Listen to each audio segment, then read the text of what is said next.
video link to Damian Collins. Thank you, Madam Deputy Speaker. The UK is one of the world's greatest centres for digital trade, a sector that is vital to the future success of our economy. We want to attract investment and talent from across the globe and also open up markets to the services that British companies provide. Data is the fuel of the digital economy, driving everything that people and businesses see and do when they are online.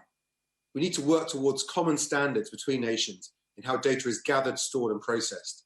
This can give citizens certainty about the security of their personal data when they share information with businesses online, as well as using apps on smart devices and cloud storage systems. We know that people care about these issues, as seen by the fact that more than 90% of iPhone users who've been given the choice to opt out of allowing apps like Facebook to access data from non-Facebook apps on their devices have done so. At the recent G7 summit, the government led successful negotiations between nations to create a business tax regime that is fit for the digital world. And trade agreements can also be used to help establish common standards for data protection and processing as well. Laws affecting digital regulation and data protection should be set by parliaments rather than trade agreements. That is why I have previously spoken against the proposal by President Trump's government to include in trade agreements American legislation limiting the liability of tech platforms for the content that is posted on their sites, measures that would restrict our ability, for example, to legislate to improve online safety. This had formed part of their agreements with Canada, Japan and Mexico, but I was pleased to receive the assurances from the Secretary of State that this was something we would not accept. The CPTPP agreement does not seek to impose new digital and data policy, but rather to create certainty for citizens and businesses alike about the safety of their data and the interoperability of systems.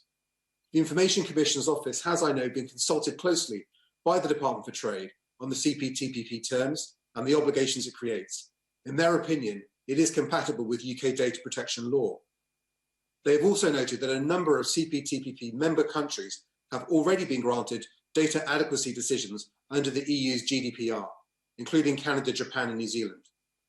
CPTPP also contains similar provisions to those in the UK-Japan agreement, recognising the importance of data protection to electronic commerce and committing all parties to implementing a data protection framework that takes into consideration relevant international standards. The ICO believes that it is possible to have separate but complementary data adequacy processes with international trade agreements. In Asia Pacific, such agreements tend towards greater reference to international data transfers and free flow of data in agreements, particularly to address risks of data localization. It is important, though, to properly consider and understand the implications of any provisions in trade deals that cover privacy and data protection, particularly with regards to the processing of UK citizens' data in a third country.